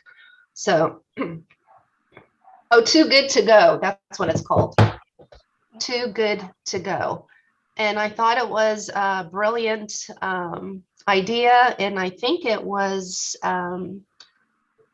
pulled together by a 17-year-old, if I'm not mistaken. Anyway, if you take a look at it, you go, wow, that's pretty not bad. I mean, they have all types of food, so in restaurants that are part of it. But anyway, just FYI. I just think that's really interesting, because we've got that new The garbage ordinance. Which one is that one, Adrian? SB 1383. Yeah, That that one. It actually, what it makes me think of is, okay, that's a whole bunch of food that's now not going to hungry people, but that's okay. It's probably not all getting to them anyway. But yeah, SB 1383 requires edible food be diverted to food rescue organizations, which are generally in this area, Second Harvest Food Bank, and distributing to different local organizations. So that might help us with that compliance, but maybe not, huh? Yeah, I think they're honestly, two different. Oh, go ahead. I'm going to say it's kind of two different things. The edible food diverted means if you have, large amounts of unprepared food. But I think what this app, Too Good To Go, is about tonight's special that we cannot transport to a homeless person, and we can't even give it to them because the health code laws prevent it. I don't know But that I would agree with that last point, but I used to get food. I used to take food from restaurants and give it to homeless people, and then I was told I couldn't do it anymore, and they wouldn't give it out anymore because of the health code was violations, and they wouldn't allow them to. So I don't know. This was like 10, 15 years ago. There's a Good Samaritan law that's been in place for a very long time that protects people from liability related to food donations. So I would be very surprised if that was the case. Glenn? Well, yeah, anyway, I just encourage you guys to take a look at it because it could, it may work for us. I don't know, but Glenn? just an idea. I was just going to say that San Francisco State has a food rescue program. Volunteer students box up food that the dining halls have not distributed, and it's taken to homeless shelters. So good. And it's laws changed, I guess. Food. Okay. I'm glad to hear that because 15 or 20 years ago they stopped allowing you to do that. There may be hoops that have to be jumped through, but I do know that it's possible because this is prepared food. Okay. Good. Okay, so moving right along, some of you may have seen this in one of our city newsletters a couple of weeks ago. We've added 2 Chevy Bolts to our city fleet, so our first electric vehicle. We are doing a pilot with Enterprise Fleet Management for our vehicle fleet, and if that continues after this pilot year, essentially it would allow us to turn over our vehicles sooner than we otherwise would if we were purchasing them, which means the opportunities to replace vehicles with more efficient or electric vehicles will happen sooner than it otherwise would. So I think that's exciting to see that we've got some EVs in the fleet now, and we'll see where the program goes, but looks like it has some good potential for electrifying our city vehicle fleet. Great. Some of you may have also seen this, and it's not directly applicable to us, but was of interest a couple of years ago when we passed our REACH code. There was some concern over a lawsuit from the Restaurant Association, which challenged Berkeley's natural gas ban, and a federal judge recently dismissed that lawsuit. There is still a way that they could bring back an appeal on a certain portion of it, but I think that was good news generally for the kind of gas ban REACH code concern. Big win. Karen and I met with the county's Energy Watch contractor just yesterday, actually, or Monday, whatever day that was, a couple days ago, to talk about an evaluation of some of our city facilities and some potential projects. So excited about some of the potential there. This is one of the programs where they have a contractor who does some kind of free evaluation for us. So nice to have that expertise. And then the last item on my list is actually talking about hybrid meetings. So I don't know if I want to have other staff do their updates and come back to that, because that might be a bit of a discussion. I don't have so many updates with vacation in between our last hike and upcoming, so I can't think of anything substantial right now. I have a couple. Randy and I went and looked for the trash on Quarry Road that Mary had brought up, and we couldn't find the downslope trash. Really? You know, I'm gonna send you, I'll email you, because I can download that from the Report It, the San Mateo County app. I can actually okay. send it to you, and then you can see, it should have the coordinates on it. In fact, I'm surprised that our Go request doesn't have the coordinates on there. Maybe somebody Because picked it up. Yeah. No, I was just down there last week, and that stupid recliner and ottoman is still sitting there. When did you Oh. go, Karen? Couldn't find today. I emailed Randy about it and sent him to the Go request, and he went and looked, so I went back with him today. I'll take you. I can Maybe we meet should do you, that. Maybe we should do and that. I'll take you down there. And what the I'll take ad you. hoc, huh? Sorry. Nothing. The ad hoc skate park, it looks Yep. to us like whoever, I don't know if it was the quarry, is fixing the drainage. It's just, it's rough and it's it's cut from a higher, we'll look at it when we go up there. Yeah. Believe me, I have pictures. There was folks Let's do it when we there. go up there. Yeah. I will show you. Okay. The water bag giveaway program, we had one person ask for a couple for Chinese pistache trees, so hopefully they're using them to water them through this drought period. And I believe we've asked to kick off our deep root watering, where we capture hydrant flushing water and use it to deep root water trees that are in distress. And what I read in the meeting minutes was feel free to email if you know of a particular street tree that you think should get some attention. It's kind of interesting. I had one negative reaction to the tree bags, the tree gators. And somebody said, well, why should I use my water to water a city tree? I'm like, really? You know, so. I need to put in a request for that because I'm watering 2 trees on our block. I just take the shower water, I save in buckets, and I walk out and water the trees. So I'll have to put in a request for that.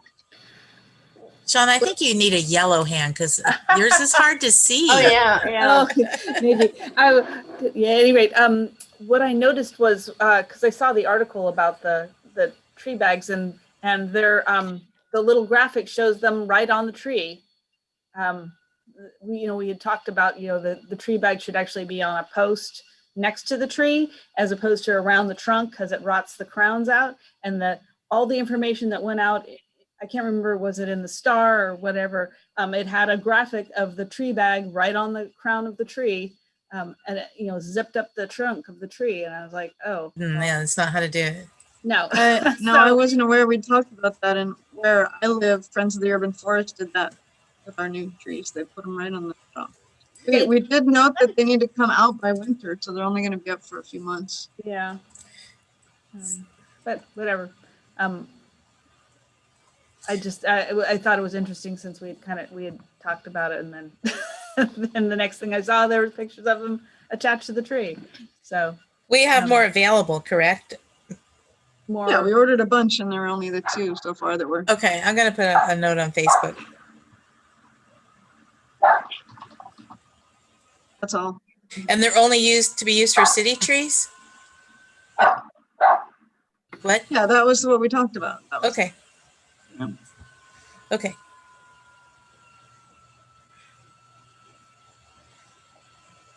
That's it for me. Nyla, do you want to give the building efficiency update? I should apologize. Nyla, I think, was sitting on the webinar as an attendee for a while and didn't notice. So my apologies. No worries. Did you want to put up the screen? Oh, you wanted me to, hang on, let me get it loaded. I'm sorry. I had it up earlier and my computer rebooted when I changed locations. So give me a minute to pull up the pie chart here. No worries. I can get started in the meantime. So hello, OSEC. I just myself for the public who doesn't know who I am. My name is Nyla. I am the Solar or Climate Core Brisbane Efficiency Program Fellow. So I'm working with Adrian on the Building Efficiency Program. We've been rolling that out since February. It's been a while now since we entered phase 2 of implementation. It feels like forever. Yeah, it feels like forever ago. And so essentially, over 200 calls, I feel like 1 million emails later, we have about 41 buildings. So we have 104 total buildings that are required to comply with the program. We have, oh, there it is. So as you can see the pie chart there. This is kind of how everything is distributed. And to be honest, this is our first year. So it's been a process, and we've been in contact with the city of San Francisco, I believe Oakland, maybe San Jose. I haven't been on all the group calls, but Adrian and I have definitely been in contact with some of the other partnered cities who are working on a building efficiency program as well. And so this is very typical to be a little scattered in the first year, but we're actually doing really well in terms of where we are. So, and in total, oh, looks like there's 105. So we must have moved a few things around. So total is 105 buildings. 41 have complied so far. Complied with issues just means that we're, again, this is the first year, so we're kind of being a little bit more passive, meaning, things that aren't urgent, we're not, largely pressing, right? In terms of like, what is an EUI?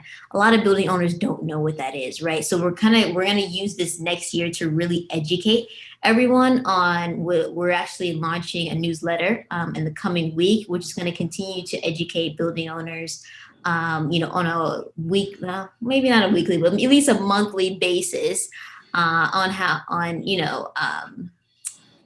things are going to go in the future, such as, knowing your EUI, knowing your Energy Star score, knowing different energy efficiency practices, such as lighting, right? So keeping them up to date on different implementations that we may have in the future, or pilots. So comply with issues, and then data quality issues, those are just ones that are essentially processing. So majority of those are really with the low EUI. So we have quite a few buildings in the city of Brisbane that have a low EUI, possibly due to, COVID and just being vacant, right? But we have not heard back from them. So we don't have any solid evidence that that is true, right? So that's our growing assumption, and I think it's safe to assume the same for you. However, we just need that verification from them, and once we hear back from them, they'll be under the complied list as well. Exempt, of course, are just, either temporary exemption or a permanent exemption for this year. So that's pretty self-explanatory. And then the extension granted. This is the funny part. So, again, this is the first year, and it seemed as though, a lot of buildings kind of just swooped in on the very last day. I think on that last week, we probably got like maybe 15 buildings on the last week. I'm like, come on, guys. We had all this time. We've been doing all this outreach and all these emails. It's like the very last week, that's when we actually got the extensions. And then later on, once the deadline approached, that's when we, at the extension deadline, that's when we started to get even more, how do you say it? Sorry, I'm losing it. Even more submissions, that's what I'm trying to say. So those are basically in process as well. For majority of these, I think we're waiting. No, we're just waiting for them to submit something. I guess they forgot about it. Also, a lot of these are from one particular. Two, really, right? Okay. There's really like two large property owners who have multiple buildings who are the majority of these buildings. There's maybe one or two here or there that are not part of those groups, but there's a couple big property owners who haven't submitted their buildings. Mm-hmm. And then the last few are the 14 is the not submitted. So most of these, we have not heard back from them, or we weren't able to completely get in touch with them, or we reached them, but they just didn't do anything as of now, including request an extension. So that's where we are with the program in totality. So I think for the most part, we've been in touch with everyone else on this pie except for 14 of the builders, and that could be due to several reasons. But Adrienne, did you want to share anything more you think I missed? I guess I would just say in summary that my goal for year one was to have 75% compliance, and I include all of these folks who have some issues that are being worked out or have exemptions or exemptions as part of that 75%. So we're really pretty close to that already, not even including these folks who have extensions. We did get in touch with one of those building owners today and are expecting to have their work within the next few weeks or so. I think Nyla has also been in touch with that other property owner pretty consistently. So they are in progress. It's just some of these folks it's taking them a lot of time to get their data together. So that really leaves 14 out of the 105 buildings that we're not very optimistic are going to comply this year, which puts us well above that 75%. So I think I'm pretty happy with it. As Nyla said, talking with other cities, they seemed pretty impressed with that percentage. I think it's also a matter of scale. You have to consider that cities like San Francisco with thousands of buildings don't necessarily have the bandwidth to do the level of outreach that Nyla has been doing. So they weren't necessarily able to get that 75% in year one, but hopefully this will continue to improve, and we'll have a more kind of comprehensive presentation on the program for Nyla's wrap up next month. She's just got about a month left of her fellowship. So at our next OSEC meeting, she'll have a presentation on her whole experience with us and final program update. Thank you. Thank you, Nyla. Thanks, Nyla. The numbers are very impressive, given that it's a new program, and just the number of responses you received is awesome. Out of 105, you only have 14 that didn't submit. So hats off to you. That's great in a first year program. So congratulations. Mm-hmm. Thank you. Going to switch back to the slides now. So I do want to come back to the last thing on my list to discuss was about our next meeting or really next couple of meetings, whether there is any interest or desire from folks to be returning in person. The city now has the ability to have hybrid meetings.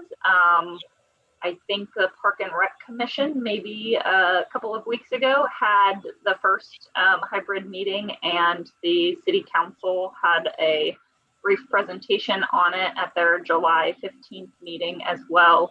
So we have that option if folks want to be there in person, that we could have the community meeting room open for the public to either join on Zoom or in person.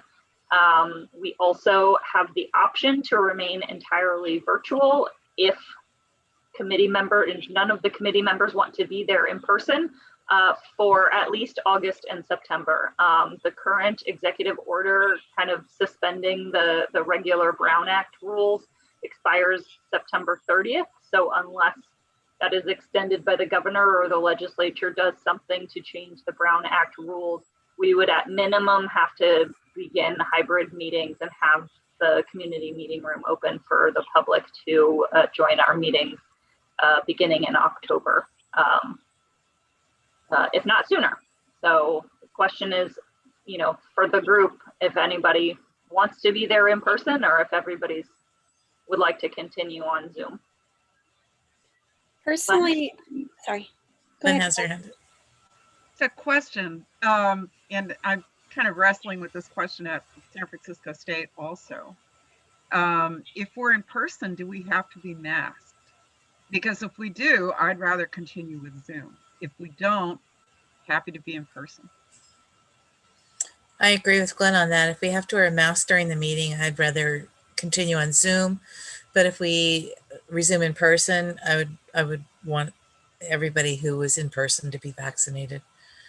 And so I'm with the two ladies. I'm with you. I think we're going to have a hard time being understood with masks on. Yeah. I'm all about meeting in person. I look forward to it, but there's so much in flux right now. It would be a shame to say we're doing this in person and then have to snap it back, whatever. October sounds good. Yeah, the city's current guidance, county recommendations, CDC recommendations currently are for in-person indoors. Everyone, regardless of vaccination status, to be masked. So I would assume that would be the case with a meeting as well until that guidance changes. Okay. Barbara, I think you had your hand up. I'd rather stay virtual. I mean, we're just starting to get case numbers rising for Delta. I don't really want to go sit in a meeting in a mask. I don't know about other people, but I find masks very difficult. I get lightheaded pretty quick. I get lightheaded whenever you speak, Barbara. Thank you, Jason. So I'm not hearing any desire to go back in person at this point in time. Yeah, I say we just stay hybrid as long as it's allowed. Yeah. Ooh, virtual. Virtual. We're virtual. Sorry, Just to virtual, yeah. clarify, hybrid could mean that one of you could go be in the community meeting room. I don't know what the advantage is to that. And that No, public can come in there and go to the podium and speak, which I don't know if there's very significant advantage to that either. yeah, so virtual. I Barbara, think. you have your hand up. Is that for real? I already said something. I forgot to take it down. Sorry. How do I make my hand yellow? Did you have something to add, Shauna? No, I I don't know. Mine's been yellow all along, so I have no idea. I think it's in your settings. okay. It's like I have the Okay, beauty setting. Jason, is that a hand? No, I just wanted to hear Barbara speak again. Should we go on to subcommittee? Yes. All right, subcommittees, open space. Michelle, did you want to give a brief update? We just had a meeting the other day. You give the update. I was kind of a little out to lunch during the meeting. Sorry. I didn't even realize we were going to have it. Or Jason, do you want to give the update? We met. It was marvelous. It was good, and we jumped into action. I'm going to study the 20-year-old plan and report back, and we've already codified and Excelified the report that we got with the property information, and we're trudging forward. And we're going to meet again soon. Is it August 3rd? August what? Well, yes. Yeah. Progress. Perfect. Okay. What's Okay, next? Climate action plan. We haven't really met. We haven't met because I've been working on that dark skies ordinance, I think, and Adrian too. We've been pretty busy with that. So Okay, so no updates. Events, we really haven't met. I have something to say about events. Okay. Are we doing Day in the Park? And if so, I need a person to help the other, which is Mary. I think you're the other committee Yeah. member, right? Because I most likely will not be here on Day in the Park. I know it's breaking my heart, but I have a work outing in San Diego, and I won't be back in time. So we need another person for Day in the Park, for really helping to spearhead, our booth. And actually, everybody needs to come and participate if we have Day in the Park. But it's not hard. It's not bad. It's really fun. When is Day in the Park? It's the first Saturday in October, generally speaking. And I believe we're planning to have it, aren't we, Karen? Adrian? I haven't heard Got to anything. check, but I think we are. I've heard that we are. I thought I heard that could something change. somewhere too, but Yeah. I meant to confirm today and I forgot. And so generally speaking, we have a table. We usually have some kind of activity for kids. We can use the same activity we used 2 years ago where they made the flags. Yeah, the peace flags. Yeah. And we hung them on the clothing rack and stuff so people could look at it. We'll need more than just me and someone else. Yeah, it's usually 3 or 4 people that help man the booth. And I thought maybe also we could put out maybe do a little display of like, do you need, and then have a tomato ketchup packets and food and all that. And then if not, ask them not to give it to you, or something like that. Different little displays and stuff like that would be good. But I like that idea, but I wanted to remind you, I thought we had talked about the possibility, if we got to have an in-person Day in the Park, of having recycled art contest submission displays. Yeah, and I think that we should. And what's going on with our current recycled art contest? I haven't seen anything besides the first announcement. I just asked Caroline to put it back out because we set the deadline as the end of August and we hadn't run anything lately. So I'm pretty sure it was in the weekly blast last week, and I asked her to run it, consistently through the deadline. I think it was there last week. Yeah, I remember. I didn't see last week's though. Yeah, I saw it. I know it was there. So getting back out there. Okay. We haven't done anything for probably a little too long, but okay. But I did think of it last week and had it in there. Okay, so more communication. Okay. Yeah. Mary but really we should needs... probably plan an event subcommittee meeting soon to coordinate on Day in the Park plans. And we only have the 2 of you on the subcommittee at this moment. So if there's any interest in anyone who would even just not even, you don't have to be on the subcommittee, you just step up for the Day in the Park event to help Mary, since I have a work event that I won't be here. Please. Okay. Yeah. All right. Well, think about it and we'll have to firm it up at the next meeting, right? Yeah. Barbara raised a hand. I'll do, I'm pretty sure I can do Day in the Park. I usually spend all day there. Yeah, that would be awesome. I'm out of town that day, so I can do a couple hours probably. Good. Okay. Hey, Nyla, want to do Day in the Park? Her fellowship's over. Before that. That's okay. She's also in LA, but if you want to come to Brisbane for October 3rd, come on up. Calendar. Okay, education and outreach. I don't have anything to update. I don't know if Tamika contacted you, Adrian, about the library. No. I haven't anything, but they're open now, so maybe it's time to reach out again. Okay. Or I think they're open now, right? Yeah, they are. Yeah. They're open, but they're only open for in-person visits on Thursday and Friday. I know because I went by there the other day hoping to go in, and you can't. It's just curbside. Oh, pick up. Yeah. Yeah. So I don't know when they're going to start their regular hours. Yeah, but they are open whatever, Thursday, Friday, Saturday. So, okay. Next subcommittee, invasive species ordinance.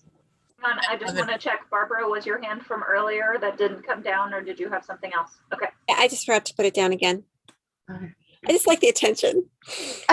I'm supposed to be writing some stuff for the invasive species ordinance, and I have not done it. Okay. So it's a TBD. Dark skies ordinance. Barbara? Whole meeting on that. So. Yeah, so I don't think we need to go over that again. Yeah, we don't. Yeah, we're good. And the Bayland subcommittee. I know we got another cancellation for that meeting. It was scheduled and then it was deleted. So I don't know what's going on with that, but. And everything else, I think the Sierra Point Park planning, I don't think there's been anything going on there. That would be you, Barbara. I don't think that's started yet. Yeah. That's my Okay. understanding. As far as I Yeah. know. And Crocker Trail Master Plan.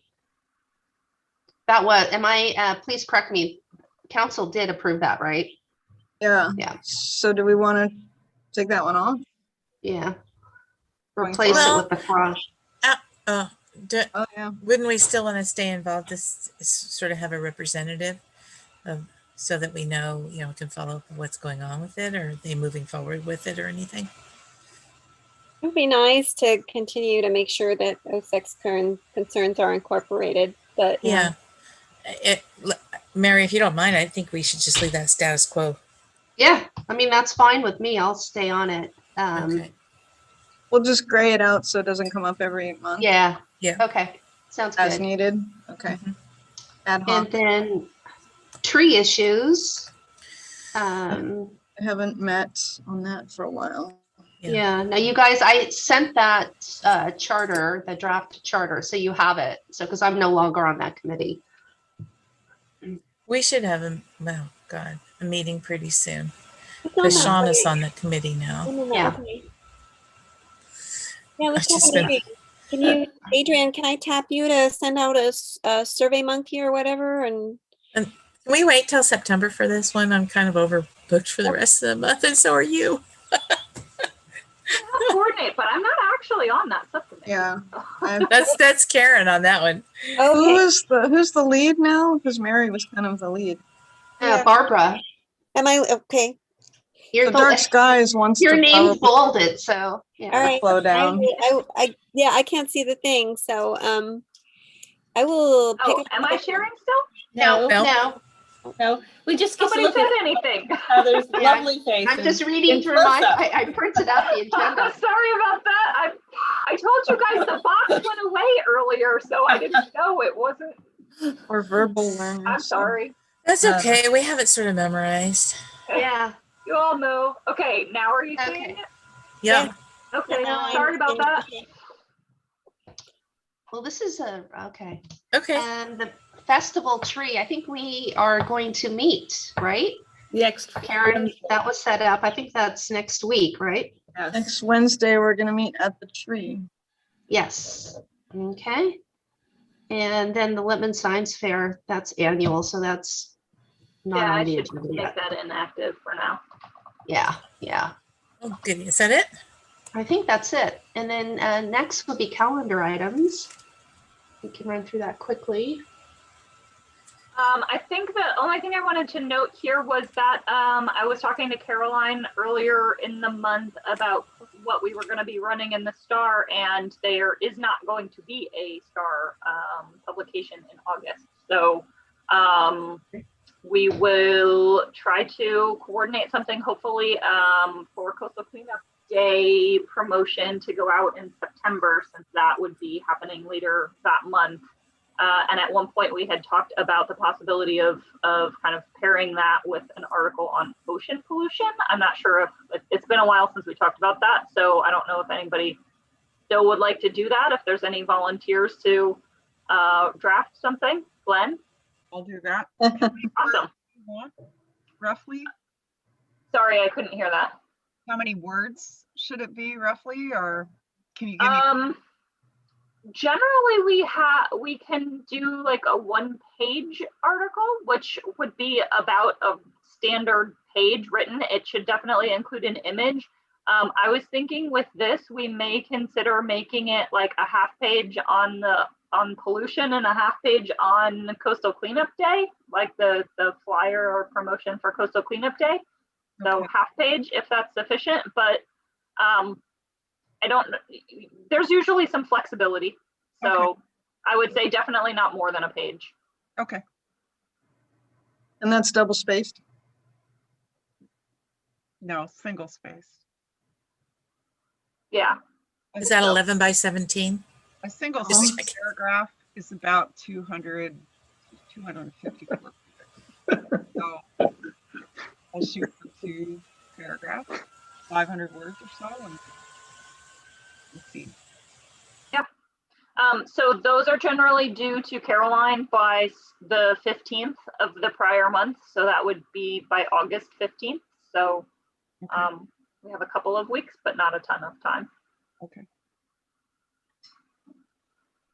That was all I needed to point out on the calendar, in case, unless anybody has any other. Okay. Nope. Let's Nothing. push nothing forward else? so we can wrap it up. Yep. Chair and member matters? Nothing. Oh, I no. forgot you guys haven't seen this yet. Oh my gosh, how funny. Bob did this, what, it's been like 2 or 3 months ago now, huh? Really, Bob, you could have picked a better picture.